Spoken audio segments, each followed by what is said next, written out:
I think we should break out the old intro for this one. What it do, YouTube? It's your boy Hendrix. Welcome back to the channel. You guys might be wondering, where the hell have you been? It's been 2 weeks. Life, okay? 2 weeks of life, all right? But we're back. I got to get back on the grind because we've had a very, I wouldn't say interesting March Madness. To me, it's been relatively, calm. The teams that I expected to win are winning. We've had some good games, though. I'm not going to sit here and act like we haven't had good games, but we're going to get into a breakdown. I did want to do reviews for the first 2 rounds, caught up with me. So let's just break down Sweet 16, and then we're going to go from here on out. I'm going to give you guys my takes on what I think is going to happen. As I record this video, just know that the South Carolina OSU game is going on right now. South Carolina, Oklahoma State is going down right now, and I really wanted to do this video before that game started because I don't know. I feel like South Carolina, their path to the championship is relatively easy until now. I feel like OSU might actually match up well with South Carolina. Like if they bend to the, oh, it's South Carolina, they're undefeated type mentality and play like they're not supposed to win, they won't win. But if they actually ball, like they actually hoop like they're supposed to hoop, I really do think OSU can give South Carolina a fight. If not, then South Carolina probably just blows them out again, and then this point is moot. But I think South Carolina, their toughest test, I feel like their toughest test this season is going to be Texas. Texas actually has, in my opinion, the best chance to upset South Carolina. I'd say OSU has a chance to upset just matchup-wise, but I think Texas actually has the best chance to upset South Carolina. I don't really care who comes out of the bottom of the bracket, whether it be LSU, Iowa, Juju, USC, UConn. I don't really care. I think South Carolina's toughest test is going to be in the same bracket they're in. So let's go ahead and get into this breakdown of the Sweet 16 games. I'm just going to cover a couple of games and give my, post-game thoughts on it because I tried to watch as many games as possible. Obviously, they were back to back to back. But I'm going to skip a couple of the games because for some of y'all thinking that, South Carolina and Indiana, oh, it was a close game.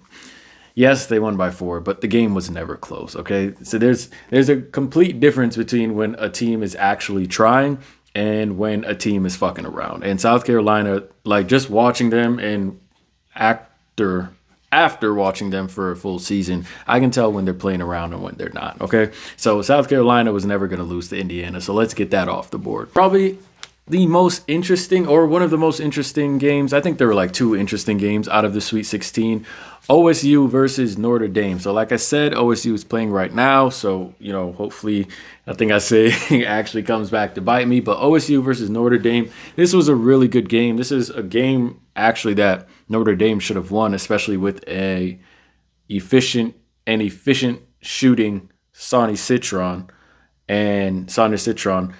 Maddie Westbell did her thing too. Maddie has a really, really beautiful shot. I don't know if y'all watch Notre Dame or if you watch Maddie Westbell, check out Maddie Westbell's shot. She got the fadeaway on lock. She had a really good shooting form. But unfortunately, Hannah Hidalgo, I'm not going to say that she didn't show up, but she had a rough shooting night. And this will go back to my point, and I swear each time I cover women's basketball, I probably am going to end up saying this point again. Now, Hannah Hidalgo, Juju Watkins, they're the top amongst the top. I think they're Juju's 2, Hannah's 3. They're in the top 3 of scorers this college season. And the reason I gave why these players keep busting everybody's ass up until like the fifth year seniors that are playing against them is because they grew up at a different time of basketball where these players actually worked on their individual skill sets. So when they get in the game, they just have too much talent that these other players haven't had. And a lot of these players, they've sat in college for 4 or 5 years and they haven't developed shit. They haven't added anything to their arsenal. Some of them are the same players from high school, just with a couple pounds of added muscle. These players have actually been training their skill sets. However, during the game, Hannah kept getting a shot when they would run a pick and roll. Notre Dame ran a little like a I don't know if I could call it horns, but a little horns action where Nat comes up, Maddie comes up, and then she takes a screen from one of them. And when she went to her left, she was kind of hesitant about shooting that midi pull up jump shot, which she cooked UConn with.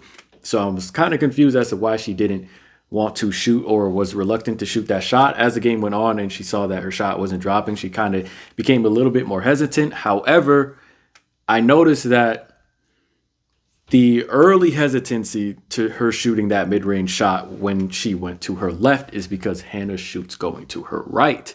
So going to her, dribbling to her left, as like I like pulling up over left shoulder anyway, right? But Hannah going to her left and taking that mid-range pull-up isn't, if I'm reading this correctly, if I was scouting her correctly, I would say send her to her left. Make her shoot her pull-ups going left because Hannah likes shooting right, and I'm pretty sure she shoots over the right shoulder as well. So Hannah was kind of reluctant to do that, but at the end of the day, Hannah could have shot 4 of 25, and they still would have had a chance to win the game. The one thing that Notre Dame didn't do was attack the hoop, and for the life of me, this is where I get mad. All these coaches on the bench, you're talking to the player, you're talking to Hannah, okay. You're probably talking to Hannah about something mental-wise, about staying in the game, you know what I'm saying? Keep riding for your teammates, keep cheering on, keep playing defense. And that's where that's where Notre Dame really could have won the game because I don't know why Coach Ivy pulled her because what she wasn't generating on offense, she was generating on defense.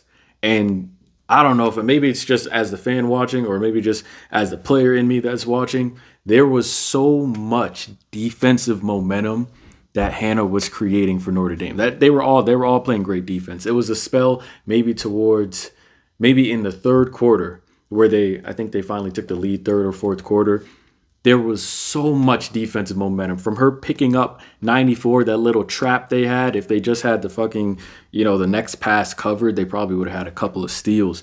But there was so much defensive momentum she had. So what she wasn't affecting on offense, she could have been affecting on defense. However, all these coaches don't realize that sometimes the game comes down to the one thing that you're not doing.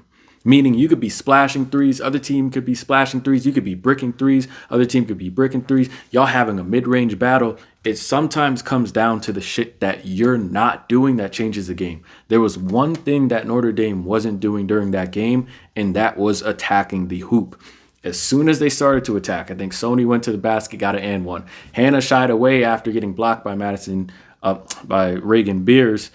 And after that, she was kind of reluctant to go to the hoop again, even though, Hannah, you've been killing everybody going to the hoop. You can't first of all, when you went up for that layup, you leaned back and shied away from the contact. I need you to go dunk on this chick. You don't shy away from the contact with the bigs. Put the big in a position where it puts the pressure on the ref to make an actual call. They might give you, if you give a little body check, even if you were the one that gave her the body check, they might give you that foul call just because she's bigger than you and now you're flying out of bounds.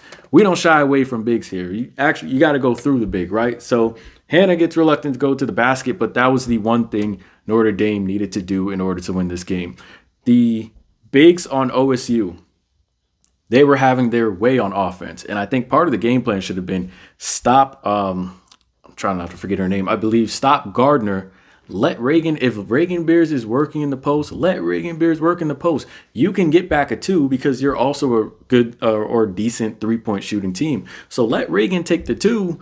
But you can't let Gardner start splashing threes and shit. And who was their leading scorer? It was Gardner. It wasn't Beers. You get what I'm saying? Even though Beers dropped 18, Gardner dropped 21.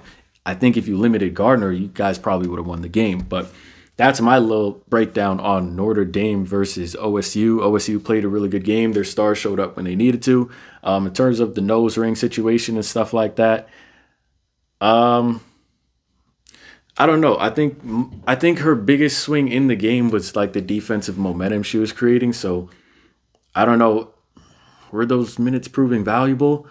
It's just that maybe, but at the same time, Notre Dame did have mad chances to actually, put themselves in a position to win. So those 2 threes that Hannah took on the right wing, Hannah and Sony took on the right wing. that didn't drop. The corner three Sony had when she was wide open. I think the right corner three Hannah had, she was wide open. You had chances to actually win the game. You just didn't take your chances. So I'm not sure how valuable those minutes were. I'd say, if anything, like, even though you got damn near mini surgery on your nose, those minutes were probably more valuable to you and your defensive effort and the momentum that you created in the second half. But yeah, Notre Dame they had their chances, they just didn't take it. So that's my recap on that game. Next was NC State, not next, but NC State versus Stanford. Stanford's lack of talent finally caught up to them. I'm not sure why Tara was playing, Kiki and then Cameron Brink not at the same time. Yes, Cameron Brink was in foul trouble, but she was also going off. What she have? 13, 9, and 7 blocks. Kiki had a really good game, 10 of 18. She finished with, I think, what was it, 26 and 10? Not bad. I don't see this. This might be Cameron Brink's last. No, this is Cameron Brink's last game. Just put them on the court. Like, let them cook. Try some shit. We're not you don't have enough talent on Stanford to just only have Kiki on the floor. So that shit I didn't get. NC State, Stanford was up 10. NC State came back, which, I figured they would because they just have more talent. For all you Stanford fans out there, you guys just didn't really recruit well. Like, you didn't, apart from Cameron and Kiki, who else is like, nah, you can't hang. LaPolo can't hang with the shifty guards that are there. Hannah Jump is okay when she's hitting shots.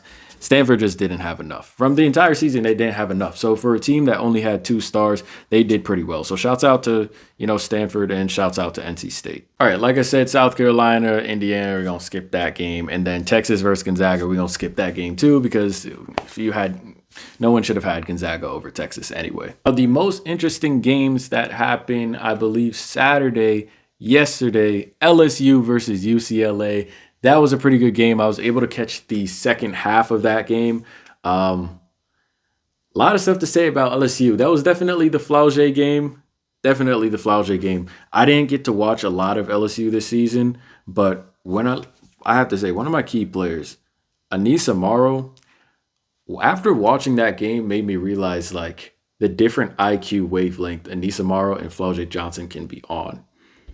If only Haley Van Lith, I get that she's not going to have as many shots and she's had a year where she's been struggling, but if Haley became that role player that could go like 2 of 3 from deep and then maybe 4 of 8 from the field, she would be so solid, bro. That team would actually have a chance at winning the Natty. But Anissa Morrow, her IQ and her playmaking and her consistency, her efficiency, she's actually, it kind of confuses me as to why Flau'jae and Anissa Morrow don't run pick and roll more. Like, I think Mulkey should be having both of them pick and roll, put Reese on a block. I don't know, have her off screen for Michaela Williams or Haley Van Lith, because the wavelength they're on, like the drop pass from Anissa Morrow to Angel Reese in the clutch, they were just balling. Flau'jae was balling. Flau'jae is pro ready. She's definitely pro ready. Anissa's pro ready.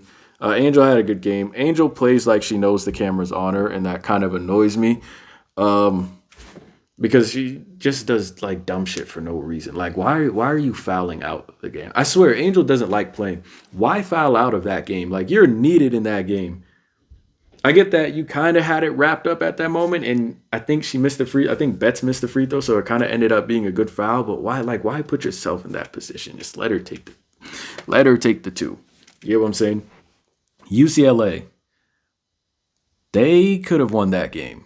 They could have won that game pretty easily. Once they started hitting the 3, I was just like, okay, as long as they stay composed, cool. But as the game went on, it kind of felt like whoever wanted the game, or it kind of felt like it was about to swing one way, hard as hell, and it swung LSU's way. I thought it was going to swing UCLA's way. I thought they were going to hit a big 3, something. LSU played really well down the stretch. They got stops. Kiki got blocked by Flau'jae. Kiki, you're my girl, DMV product. Use your left hand after you go into the freaking offense. She gets blocked.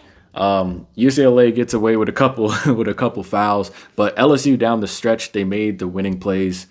They hit big shots. I'd say that was the best game of the Sweet 16. LSU versus UCLA. LSU wins that game. Flau'jae drops 24 and 12, and I believe she shot 7 of 11 from the field. That's a hell of a game. All right, Anissa Morrow shot 7 of 11 from the field. How many points did Morrow have? 17 points. She shot 7 of 11. Angel Reese had a double-double. Haley still struggled. Michaela Williams hit some big shots as well. Shouts out to Michaela Williams, just as a freshman coming in, making big plays. LSU sets up a rematch with Iowa. I'm going to do a different game. I'm going to do a different video for that game as we prepare for that game. You know what I'm saying? The rematch, the national championship rematch, that shit is going to be live. Oh my goodness. Y'all going to get a post-game reaction from me tomorrow. And then we have Duke being beaten by UConn. That was bound to happen. Duke, you made a good run. Shouts out Reagan Richardson. She's tough. If you don't know Reagan Richardson, go look her up. Go check out some of her highlights. That's a pro in the making too. She's a junior. She got one more year left, or maybe 2 more years. Not sure, but she might pop off next season. And then USC beats Baylor. They're supposed to beat Baylor, especially with Juju dropping 30. That was a good game too. I didn't get to watch that, but USC will take on UConn tomorrow. Juju versus Paige. A lot of people hyping Paige right now. A lot of people on the Paige bandwagon. A lot of them are not. Okay, Paige has a lot of fans, yes. But here's why I'm being cautious about UConn winning this. Because everyone thinks, oh, UConn's a lock, yada, yada. UConn struggled with Hannah Hidalgo. All of a sudden, you got Juju Watkins, who was the second leading scorer in the nation, also a freshman, who is also miles better than most players on, if not all players on the court when she steps on. When Juju Watkins takes the floor against Paige Beckers, I believe Juju Watkins is the better player. So everyone's talking like UConn got this in the bag or some shit. I do think UConn might win, but I'm going to tell you this. You do not have one player that's going to be able to stop Juju Watkins. So Juju might, you heard it here first, Juju might go for 40. Juju might go for 50. There's a good chance Juju ends the game with at least 35 points and a W, or at least 35 points to the point where she will have you UConn fans and Paige Beckers fans stressing. That's how good Juju is. Every time there's a member on the team that can't stop Juju. Every time there's a player, Hannah, Juju, Caitlin just going off anyway. Reese, Morrow, Flau'jae. Every time one of these players goes up against a team that has no defensive equivalent for them, it's murder. So look what she did to Stanford. That 50 ball, I said she was going to go crazy because Stanford didn't have anyone that could stop her, that can match up with her. The same shit for UConn. Who do you put on fucking Juju Watkins? Because you don't have Aubrey Griffin. Who are you going to put on her? Paige? You're going to put Ashley on her? KK Arnold? Who else? Nika? Who are you putting on Juju? Juju is going for 50. And she might win that shit. You have nobody to put on Juju Watkins. It might get spooky. That's all I'm saying. It might get spooky. That is my Sweet 16 breakdown. I wanted to do this rather quickly. I don't know how long this video is going to be, but I do owe you guys a video anyway. It's been a while. I'm going to log off. I'm going to edit while I watch the South Carolina game. If you enjoyed the video, you know what to do. Subscribe if you're new. It's your boy Hendrix. I will holla at y'all later. Take care. Be safe. Happy Easter. Peace.